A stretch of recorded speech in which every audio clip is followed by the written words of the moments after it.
let's be realistic. What we are looking at is the potential plunge into chaos in the entire transatlantic world. Mankind has never been in a more mortal danger than right this minute. Hey friends, thanks so much for joining us. As you all know, the situation in Greece has gone thermonuclear from an economic standpoint, with the IMF, ECB, Germany, and Cyprus committing treason against the best interests and the wishes of his own people. And the Greek parliament has voted to back Cyprus and the banksters by voting for austerity. The 229 in favor versus the 64 against ensures that Greece will now become a vassal state for criminal international banksters. We're very clearly at a crossroads for humanity. Two forks in the road lay before us. One leads to unemployment, hunger, and global depopulation, while the other road, it leads to a new paradigm for humanity, the end of contrived geopolitics and the bankster-designed chains of serfdom. This road is the way back to human freedom and progress.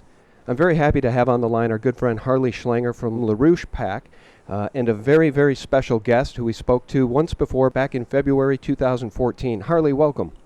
Good afternoon, Sean. How are you? Well, I'm hanging in there, Harley, but I'm really thrilled to have you and Helga Zepp-Larouche on the line, because what's going on in Greece is absolutely an attack on humanity, and whatever they're trying to do over there, there is no easy solution. In fact, there is no solution at all. So the question is, why are these banksters doing this? Because they can only bring us all down, and maybe that's what they want. Well, I think what Helga can describe to you is an insider's view of the fight for this new paradigm. Helga initiated a resolution earlier this year to call on the United States to reject geopolitics and to go with the BRICS. She did this as the founder of the Schiller Institute back in 1984, and as the person who, after the fall of communism, along with her husband, Lyndon LaRouche, took up the whole question of how to replace the era of empire, the era of geopolitics, with a new era of global cooperation and economic development. And that put her at the center of a fight where she was very much alone in this in the West, a fight for the development of a new economic paradigm. And now we see it coming into existence with the most recent event, the conference last week in Ufa, Russia, of the BRICS nations, Brazil, Russia, India, China, and South Africa. So with that, I think we should just turn it over to Helga, who's been very much involved in waging the fight at the highest level against the very economic and imperial forces that are imposing a policy on Greece, which they know won't work. So, Helga, why don't you give us a quick update from your perspective of what's going on? Well, what's going on is that these banksters, which you mentioned, are actually involved in genocide against the Greek population. Right.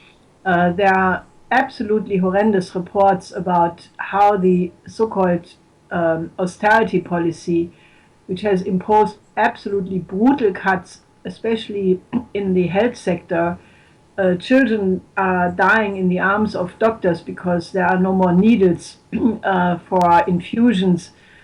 Cancer medication is not available. On the islands, the medical supply is almost stopped. So this is a policy which causes human lives every minute and every day. And there is absolutely no other word than to call it genocide, because there is no excuse for it. There is no reason. Why should one impose an economic policy which has failed so utterly in the last 5 years? In the last 5 years, the Greek economy has shrunk by almost 1/3. In terms of unemployment, the youth unemployment is at 65%. There was a gigantic brain drain of young educated people away from Greece because they have no future in this country under these conditions. So why would these institutions insist to impose an even harsher austerity when the previous program had such devastating results? Well, Helga, may I want to read this because you wrote this, and I just want to set the stage for people, because when you call this genocide, you're hitting the nail right on the head. And you wrote, why should the Greek government stick with the austerity measures demanded by the EU, which have already reduced the Greek economy by a third, lowered the birth rate, raised the death rate, and increased youth unemployment to 65%? Now, what the parliament just did by voting yes for this bailout, and it's not even a bailout, it's nothing more than a gun to the head of the Greek people. As part of the 86 billion euro bailout, the Greek government will enact strict austerity, which includes a top VAT rate of 23% on processed foods, 13% to cover fresh food, energy bills, and water. They even want to impose a 6% tax on medicines and books. That is the very definition of financial terrorism and genocide. So you're absolutely right. I just want to back you up. That is what the Greek parliament just voted for. Genocide against its own people.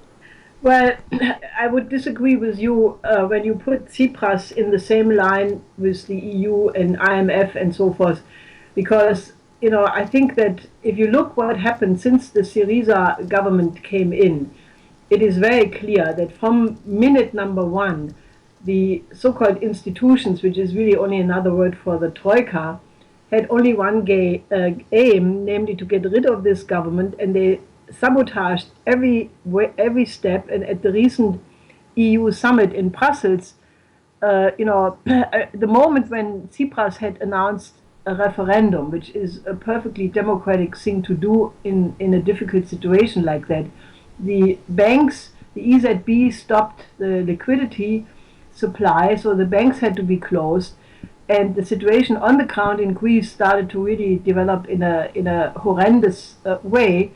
So that Tsipras, who had, as you say, the gun against his head, felt that, he had no other way than to capitulate if he would not, risk the starvation and turmoil of his own people. Okay.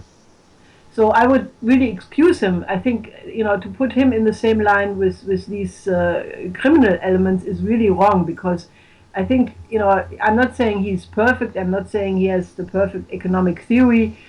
But I'm saying he's the first leader in the transatlantic world since a very, very long time who indeed has the courage and the guts to defend the common good of his own people. And, even if that is not the public opinion right now, I think he's the only one who holds up a resemblance of the famous European values. Because, what has happened with this is not only the tragedy for the Greek people, but I think with the EU summit last weekend and the absolutely unbelievable brutish behavior instigated, by the way, by Cameron and an axis between Germany and Great Britain, whereby I would say Germany is the tool and not the master. What has happened is that the whole idea of Europe has been killed. You cannot keep a union of 19 countries in the case of the Eurozone and 28 countries in terms of the European Union. You cannot hold something like that together only for one reason: to maintain an utterly bankrupt financial system where every other idea has been vanished. There is no more idea about democracy, human rights, parliamentarian elections. I mean, this Europe, as it is now, is completely void of any idea. It's just brutal financial fascism imposed, the newest wave imposed by the US government, which insists, that all of this happens. And Jack Lew was basically in Europe in the last week, meeting and telephoning with everybody and saying, I'm in command. Even Schäuble cannot continue his Grexit idea, which he even said after the EU summit on the weekend. Schäuble in the latest interviews is even saying, that he may resign because he doesn't want to be forced to act against his own conviction. But you cannot do that. You cannot keep a union which, since the Maastricht Treaty, has in any case degenerated into an imperial expansionist entity by simply defending bankrupt banks. When I talk about Europe, I'm not against Europe, but when I talk about Europe, I mean the fantastic Greek classic, which is the cradle of civilization. I'm talking about the Italian Renaissance. I'm talking about the German classics in music and poetry. All of these things have been completely absent in this present EU monster of the EU as it has developed from Maastricht to Lisbon. So I think Europe is dead, and this thing can only blow out. And the only way this can be saved is really if the United States implements Glass-Steagall very, very quickly, because otherwise the danger that you have a collapse of the entire transatlantic system is immediate. And if that happens, I think we are also faced with the immediate danger that the already extremely tense situation could escalate into a thermonuclear war. So we are in a heightened moment of danger for the existence of civilization. Yeah, I agree. And, circling back to Tsipras briefly, I just want to point out the fact that he is being portrayed as a traitor to his people. But in fairness, as you point out, I do believe that he was held hostage. And in fact, I think they shut the doors on him in these closed-door meetings and said, "I'm sorry, sir, but you're not leaving," essentially, until you agree to this bailout. And it's a very, very dire situation, because you say the only thing that will save us is if the U.S. government re-implements Glass-Steagall. But we know the U.S. government is already acting overtly tyrannical in many ways, including fast-tracking the TPP, mandatory vaccinations in California. There's just all sorts of measures of tyranny that we're seeing in the United States. And we know that Hillary Clinton herself has said she doesn't support Glass-Steagall. And if she becomes president, God forbid, she won't re-implement it. So what do you think the reality is that we face? I mean, the reality to me appears to be, if we're really going to be realists about this, Helga and Harley, the reality is bankster serfdom. Because I don't see any politicians, really, aside from Tsipras, and it didn't work, I don't see any politicians standing up against these people. Maybe the one case point that I should point out is Iceland. Somehow Iceland managed to jail the bankers and throw off the bankers. Nobody else seems to be able to do it. Well, I think it's extremely dangerous, and I'm not spreading false optimism, but it's not hopeless, because in a situation like this, it's not only power which decides the situation. I mean, this is a non-linear historical breaking point, and in such moments of history, a lot depends on the subjective factor of the people. Are there enough individuals in all countries affected who have the courage and the guts to take leadership and provide, a way out? And right now in the United States, for example, you had just the meeting of the 5 Democratic presidential candidates in Iowa, where Bernie Sanders just came from signing as the 5th senator onto the Senate bill for Glass-Steagall, and there is now an identical bill in the House, where soon 100 congressmen will be on that list. There is heavy organizing going on for it. The AFL-CIO supports it. About 200 national organizations all are aware of this fight. They may not be aware of the total strategic implication of it, that it involves the danger of war. But I think there is some motion, and that is a good thing. And I think Hillary has been put on the spot. We have a member, Daniel Berg, who made an intervention in her long-awaited announcement of her economic program in New York about a week ago. And this, he listened to her speech and waited if she would say something important. And then towards the end, when he came to the conclusion that she would not address any really relevant issue, especially not Glass-Steagall, he just called very gently, very friendly, Senator Clinton, are you going to introduce Glass-Steagall? And he repeated that several times. She ignored it, and he was escorted out of the hall. But then he was interviewed by several dozens of national and international media, and there were many, many articles internationally also about Hillary's non-response. But that doesn't hold, because right now, as the crisis of Europe intensifies, and people may not know, but what is at stake with the Greek debt is not just Greece. I mean, the reason why everybody is so completely hysterical about it is because on this Greek debt, hangs the derivatives.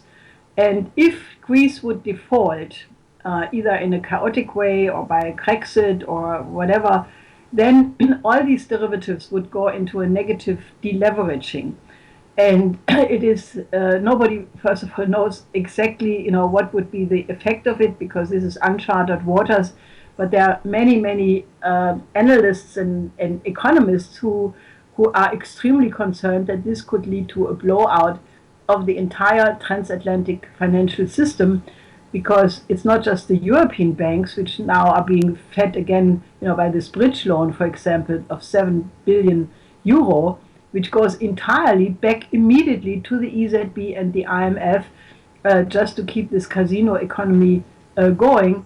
But the European banks are tied to the American banks. There is a swap agreement between the Federal Reserve and the EZB, and by now the so-called cluster risk of this casino economy is such that once one market segment goes under, it implies the danger that it will pull all other segments into a mega crash. Yes. And that is why they are so absolutely freaked out. And they know that once you have a break in the chain, it's probably going to be not stoppable. The president of PIMCO a couple of months ago called it the supernova. Mm-hmm. That once one of the too big to fail banks goes under, it has the immediate implication that it could bring down the entire system, and that's why they are so absolutely freaked out. And the IMF, for example, came out with this report saying that the Greek debt is unpayable and it must be written down. Now, that is what is opposed by such people as Schäuble and others, and Cameron. But that is the only way how you can stop that. I mean, let's be realistic. Mm-hmm. What we are looking at is the potential plunge into chaos in the entire transatlantic world. There is a package of measures which could be implemented. First, Glass-Steagall. If the Congress continues to organize more people to sponsor this, and hopefully they will do that before the crash hits, then you have an identical bill in the Congress and in the Senate for the re-implementation of Glass-Steagall, which is important because that cuts out the so-called conference, going to conference, and that's the place where normally these bills are being watered down and destroyed. So let's assume under conditions of heightened crisis, the Congress and the Senate vote for this Glass-Steagall bill.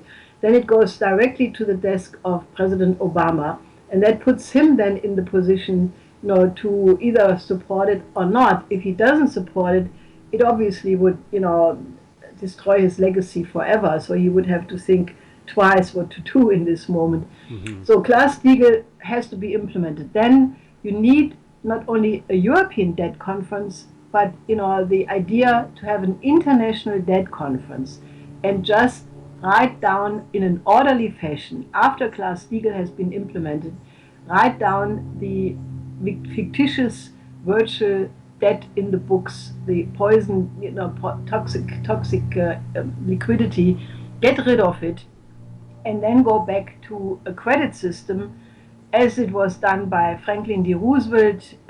He implemented Glass-Steagall in 1933, and he used the Reconstruction Finance Corporation to issue credits to the Tennessee Valley Authority, and that is how the United States got out of the Depression.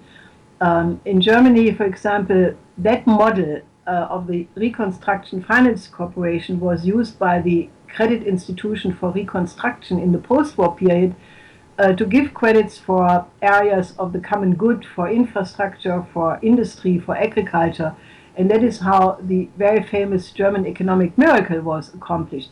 So there are actually precedents in history how you can get out of such a crisis, and it isn't right now a question, can we mobilize enough institutions, enough people to exert pressure and tell their congressmen, sign this bill, implement it right now, And then there is also a whole other area, which is the BRICS countries, which in the meantime, in the last 2 years, have established a completely alternative economic and financial system. If you look at the enormous amount of economic deals which the BRICS countries, that is Brazil, Russia, India, China, and South Africa, this is an enormous amount of economic cooperation in infrastructure, like building a second Panama Canal in Nicaragua, building a transcontinental railway from Chile, from Peru to Brazil, and 3 or 4 tunnels between Chile and Argentina, and many, many, many projects more, not only among the BRICS countries, but also between the BRICS and the Latin American countries, CELAM, UNASUR. They are all involved in space cooperation, joint nuclear projects, and they have now developed a whole alternative banking system, the AIIB, the Asian Infrastructure Investment Bank, the New Development Bank, the Shanghai Cooperation Bank, the SARC Bank of the South Asian countries, the new Silk Road Development Fund, the Maritime Silk Road Fund. So all of these financial institutions are totally devoted for investment in infrastructure. Right. They are not going into speculation, or they are not participating in the casino economy.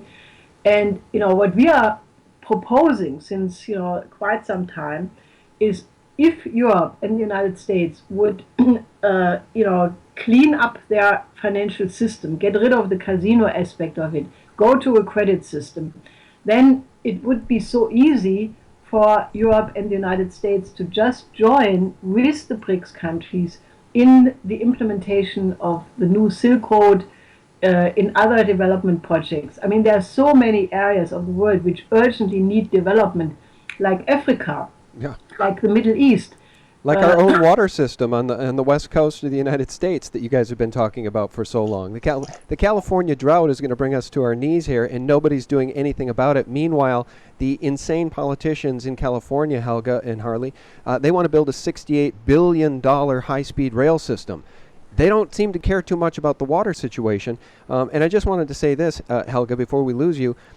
I want you to know that I think people in this country are awake. You said in history it comes down to the number of people that are awake. Do we have enough people awake? Do we have enough brave, courageous people willing to take action? I think we do. The problem is the oligarchs and the Mockingbird mainstream media continue to give us this false paradigm of Jeb Bush and Hillary Clinton. And I want to quantify that with this example. You mentioned Bernie Sanders. He supports Glass-Steagall. Hillary probably won't. Bernie Sanders has raised $15 million, putting him ahead of all but one Republican candidate. And 76% of his donations came from people, real people, giving $200 or less. Meanwhile, Hillary has raised $47 million, and we know where her money comes from. So the oligarchs are stacking the deck again against the people. And it brings me back to that SB 277 in the mandatory vaccines bill in California. Thousands of people showed up at the state capitol saying no, and the criminals in power went and did it anyway. They implemented a mandatory vaccines bill against the wishes of the people. So I guess my question is, if we know the road to freedom and rebirth of humanity is the Silk Road, the BRICS, the alternative to the casino economy and the Wall Street paradigm, which is debt and death, if we know what the road is, but we need Glass-Steagall to get there, what happens if these criminals won't give us Glass-Steagall? What is the future for our nation? Well, if there is not Glass-Steagall very soon, I think you will have an uncontrollable collapse into chaos in the transatlantic world. And that, given the fact that you already have everything set up for a confrontation between NATO and Russia and China, right. The situation in Ukraine is absolutely horrendous. I mean, the people who denied that there was a Nazi coup last year, they better wake up now, because these same Nazis are now, fighting against Poroshenko's Ukrainian official army. So the existence of these Nazis can no longer be denied. But this situation with the U.S. all the time, talking about forward positioning of heavy equipment, training of, people who probably are also Nazis, moving all this heavy equipment to the borders of Russia along the Baltic states, in Poland, in Romania, Bulgaria. Pure insanity. And maneuvers. This whole summer there will be ongoing NATO maneuvers, and they are countered then by Russian maneuvers. So the danger of an accidental war has been stressed because, even in the height of the Cold War, during the Cuba crisis, you had a communication between Kennedy and Khrushchev. With the present ice age, such communication does not exist between President Obama and President Putin. So, many experts have warned that this is an untenable situation, and the slightest incident could lead to the extinction of mankind on this planet, and that is the reality. So, there are people who think they can play a thermonuclear chicken game. There is this whole modernization of tactical nuclear weapons in Europe, which has, some people concerned, but, obviously not enough. Where is the peace movement when you need it? In the 80s, when you had the middle-range missile crisis, there were hundreds of thousands of people on the street warning of World War III, and now we are sitting on the top of a much, much more dangerous situation, and people are sleepwalking, only being concerned about their vacation, and they're having a good time. And the reality is mankind has never been in a more mortal danger than right this minute.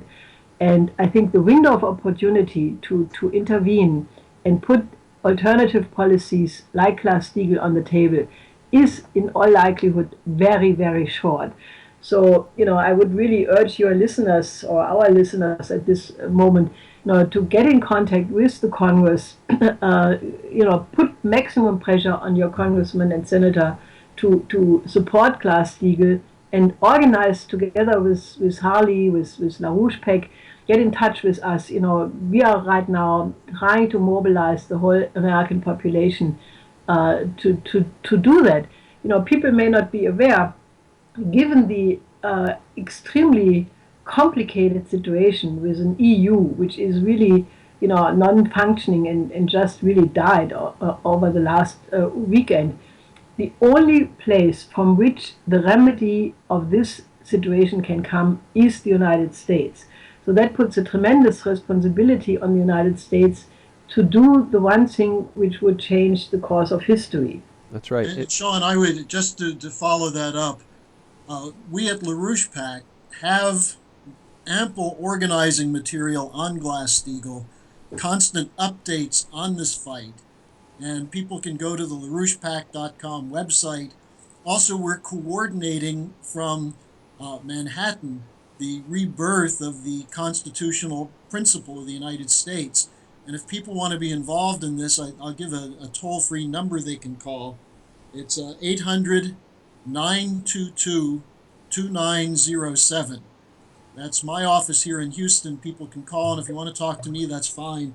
800-922-2907. But there's no time to lose.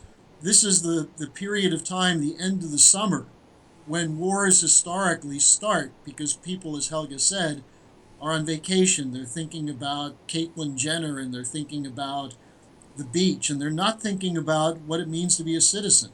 Mm-hmm. And people who are listening to your program are somewhat awake, but they're not necessarily activated. They spend a little too much time talking about how you can't win, as opposed to actually going out and talking to people.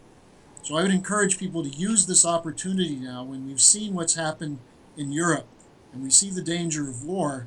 There's no time to lose. I couldn't agree more. And as Josiah Stamp once said, banking was conceived in inequity and born in sin. And we know who's sitting at the top, trying to control humanity and send us back down the road to total serfdom, neo-serfdom, and that is the banksters and the bankster cabal. Harley and Helga Zepp-Larouche, I just couldn't thank you enough for your time. I really appreciate it. Okay. Thank you.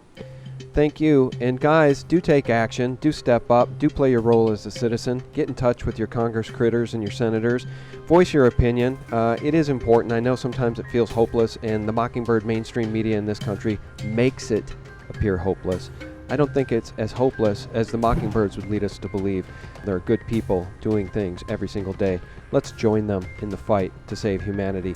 We know the roads. There's two roads, and they diverge. One leads to thermonuclear war and serfdom, and the other leads to human freedom and progress. Let's fight. Thanks so much for joining us, and thanks for your support at sgtreport.com, thelibertymill.com, and thephaser.com. Real news, 24/7. And do check out the good work over at larouchepack.com. Thanks, guys.